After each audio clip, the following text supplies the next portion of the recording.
At 1:30 in the morning on June 5, 2002, the ambient temperature in the Federal Heights neighborhood of Salt Lake City, Utah dropped to 44 degrees. In the rear yard of the Smart residence, a thin steel blade sliced through the fiberglass mesh of a ground-floor window screen. The frame was lifted without sound. 14-year-old Elizabeth Smart awoke to the pressure of a cold metal edge pressed against the soft tissue beneath her jawline. The intruder was a man wearing a coarse canvas tunic and carrying a heavy utility knife. He ordered her to move quietly, stating that any audible signal would result in the death of her sister, who lay motionless in the adjacent twin bed. Elizabeth crossed the threshold in her pajamas, walking barefoot down the gravel driveway and into the foothills of the Wasatch Mountain Range. Her 9-year-old sister, paralyzed by fear, remained silent for exactly 2 hours before alerting her parents. The abductor was Brian David Mitchell, a 58-year-old itinerant street preacher who operated under the alias Emmanuel. 9 months prior, Elizabeth's father had encountered Mitchell on a street corner and hired him for a single day of manual labor to repair the wood shingle roofing of the primary residence. That 8-hour window provided Mitchell with the physical layout of the hallways and the window configurations of the children's quarters. Mitchell possessed a documented history of minor offenses dating back to 1970, including public exposure and domestic battery, which had culminated in his excommunication from the Church of Jesus Christ of Latter-day Saints. He had composed a 27-page theological tract declaring himself the literal baseline of a new social order, which required the acquisition of multiple underage wives. Elizabeth was designated as the initial acquisition. The physical site of her confinement for the first 4 months was a primitive dugout camp located less than 4 miles from her home, hidden within the scrub oak of the dry mountain canyons. The camp consisted of a camouflaged tarp stretched over a dirt depression. Elizabeth was secured to a steel aircraft cable anchored to a deep-set pine tree. Her clothing was removed and replaced with a heavy wool robe. She was forced to consume cheap, high-proof alcohol to induce compliance and was restricted to a diet of raw flour and stream water. From this high-altitude vantage point, Elizabeth could hear the amplified megaphones of the volunteer search teams clearing the lower trails. She was ordered to remain face down under a pile of dried brush whenever the sound approached within 100 yards. Mitchell warned her that his wife, Wanda Barzee, was stationed 15 feet away with a loaded hunting rifle focused on Elizabeth's head. As the winter front approached the valley in October 2002, the trio transitioned into public spaces. They traveled via commercial bus lines to San Diego County, California, where they constructed a campsite under a concrete bridge infrastructure. Mitchell utilized loose-fitting linen veils and dark glasses to obscure Elizabeth's face during public movements, presenting her as a religious initiate who had taken an absolute vow of silence. In November 2002, a Salt Lake City detective confronted Mitchell inside a public library branch after receiving a report of suspicious attire. The detective requested the girl lower her veil to confirm her identity. Mitchell refused, citing religious liberty protections under the state constitution. The officer did not press the issue and exited the building. The breakdown of the case structure occurred when Elizabeth's younger sister isolated a specific acoustic profile from her memory. She recalled that the voice of the intruder matched the unique cadence of Emmanuel, the temporary roofer.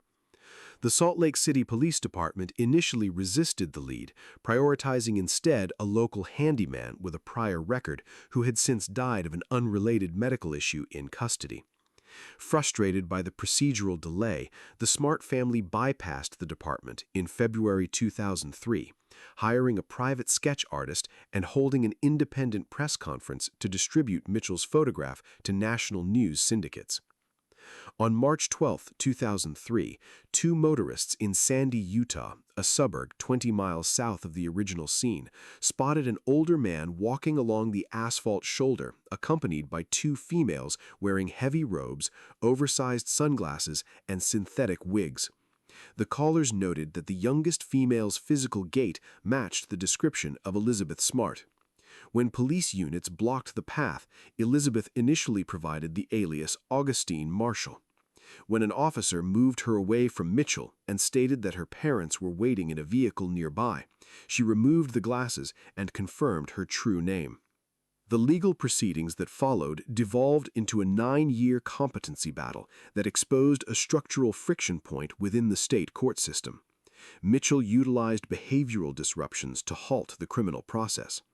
At every formal arraignment between 2005 and 2008, he screamed religious curses and sang traditional hymns at maximum volume, forcing judges to remove him from the chamber.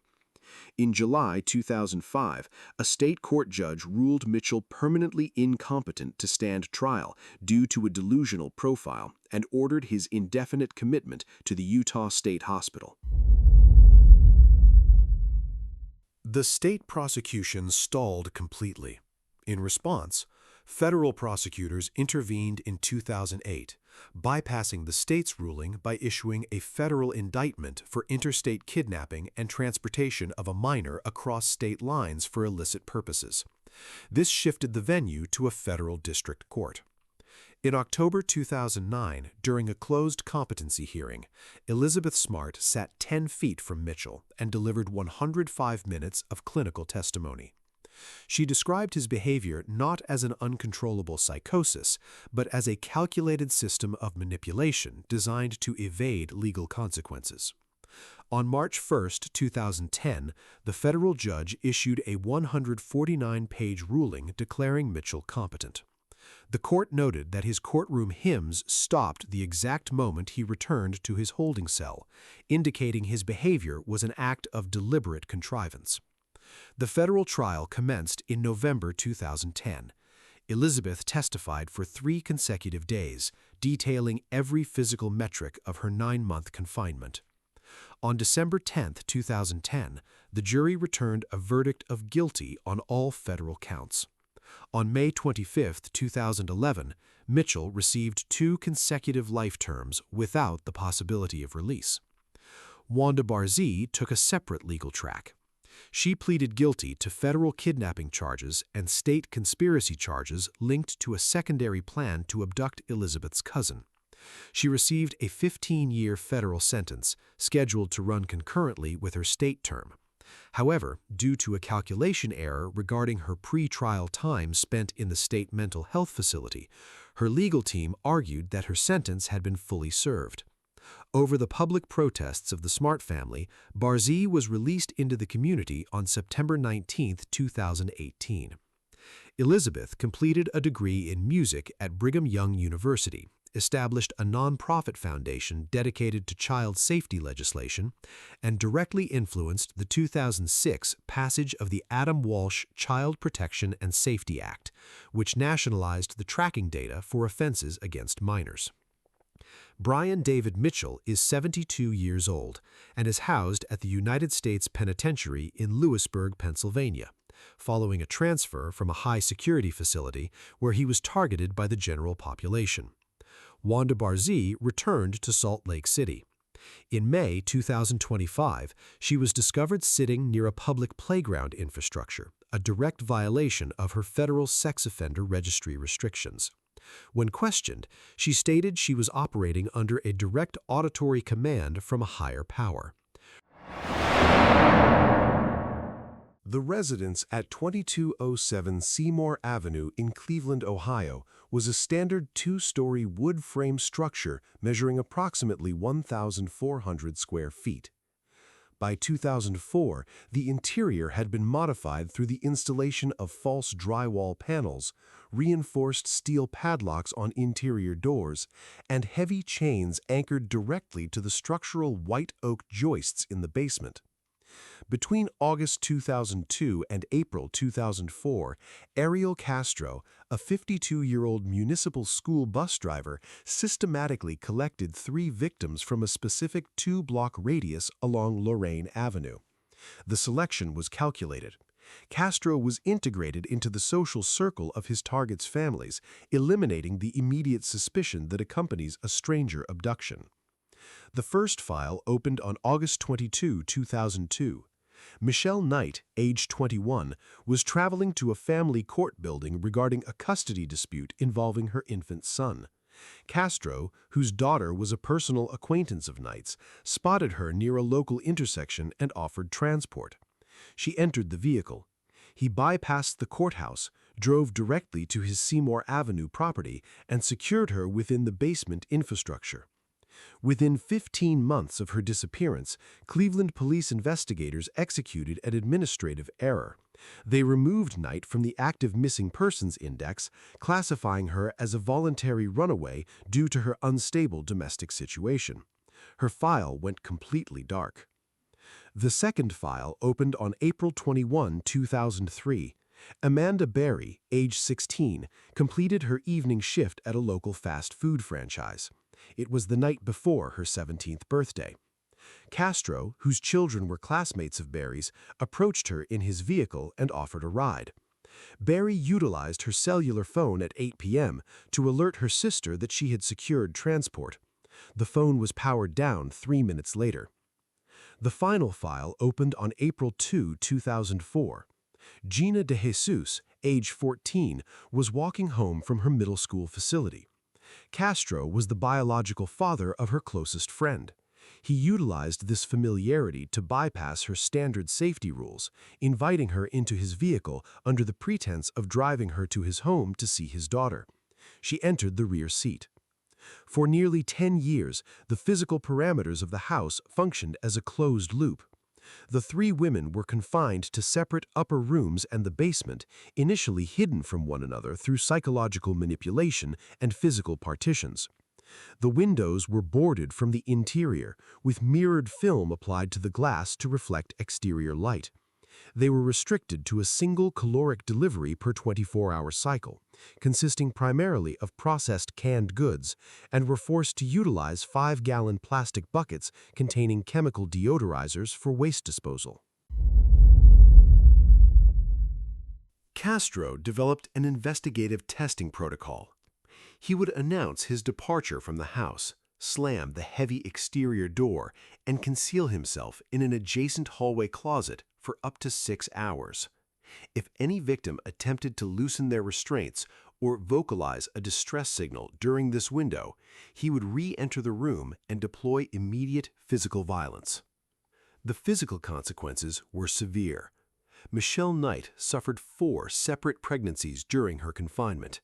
In every instance, Castro subjected her to prolonged starvation and direct blunt force trauma to her abdominal wall until gestation terminated.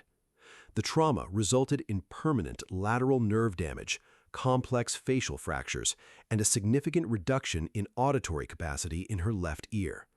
On December 25, 2006, Amanda Berry entered labor. Castro forced Knight, under threat of immediate termination, to execute the delivery inside a plastic kiddie pool filled with lukewarm water. When the infant stopped breathing shortly after birth, Knight utilized primitive mouth-to-mouth resuscitation to restore the airway. The child, Jocelyn, was raised inside the confines of the second floor, never crossing the exterior threshold until 2013. The failure of the system was absolute. Despite multiple neighbors contacting police lines regarding strange noises, a naked woman spotted crawling in the rear yard in 2011, and constant heavy barking from Castro's guard dogs, responding officers never advanced past the front porch. Because Castro was a city employee with no violent criminal history, the residence was never subjected to a formal search warrant. The breakdown of Castro's control occurred on May 6, 2013. He departed the residence to secure fast food, but failed to engage the secondary cylinder lock on an interior aluminum storm door. Berry isolated the mechanical failure, slipped her hand through a 5-inch gap in the broken plastic bottom panel, and began screaming toward the street. A neighbor, Charles Ramsey, crossed the property line, kicked out the lower structural frame of the door, and extracted Berry and her 6-year-old daughter. Berry ran to an adjacent porch and dialed 911, identifying herself and stating she had been a captive for a decade. police units breached the upper floor within 10 minutes, discovering Knight and DeJesus shackled to low-profile bed frames in the rear bedrooms. Castro was intercepted 3 hours later inside his vehicle in a nearby commercial parking lot. The legal strategy was engineered to avoid a protracted public trial that would force the survivors to recount the details of the decade-long captivity. A grand jury returned a comprehensive 977-count indictment detailing charges of kidnapping, repetitive rape, felonious assault, and 2 distinct counts of aggravated murder linked to the forced termination of Knight's pregnancies. The introduction of the fetal homicide charges allowed prosecutors to pursue the state's death penalty provision. To preserve his life, Castro agreed to a total plea concession on July 26, 2013. He entered a plea of guilty to 937 counts in exchange for the removal of the capital punishment option. On August 1, 2013, the Cuyahoga County Common Pleas Court issued a sentence of life imprisonment without the possibility of parole, augmented by a consecutive term of 1,000 years and a $100,000 financial assessment. During her victim impact statement, Michelle Knight stood 3 feet from Castro and stated, "You took 11 years of my life. I spent 11 years in hell. Now your hell is just beginning." As part of the plea resolution, ownership of 2207 Seymour Avenue was transferred to the city. On August 7, 2013, heavy demolition equipment reduced the structure to rubble within 90 minutes. The debris was pulverized and buried at an undisclosed industrial landfill to prevent the collection of relics. Castro's confinement lasted exactly 33 days. On September 3, 2013, correctional officers at the Correctional Reception Center in Orient, Ohio, discovered Castro hanging from a bedsheet knotted around the steel privacy screen of his cell block window. He was 53 years old. A forensic autopsy and 2 subsequent state administrative reviews confirmed the cause of death as suicide by hanging, noting that while he was under administrative isolation for his own safety, he had not displayed the behavioral markers required to trigger a 24-hour suicide watch. The survivors split their paths to facilitate recovery. Michelle Knight legally modified her name to Lily Rose Lee, authored 2 detailed accounts of the structural mechanics of her survival, and married in 2015. She operates an exotic animal rehabilitation facility in Northfield, Ohio. Barry joined a regional television network in Cleveland, hosting a weekly investigative segment dedicated to locating missing adults, an initiative that has successfully resolved 35 active cold cases. Her daughter, Jocelyn, is 19 years of age and remains outside the public eye. Gina DeJesus co-founded the Cleveland Family Center for Missing Children and Adults, establishing the physical headquarters on Seymour Avenue, less than 100 yards from the site of her decade-long confinement. She provides direct consulting to state forensic units on the psychological profiles of long-term captives. Barry and DeJesus maintain close personal contact. Lee has elected to remain completely separated from the others to prevent the re-triggering of trauma responses.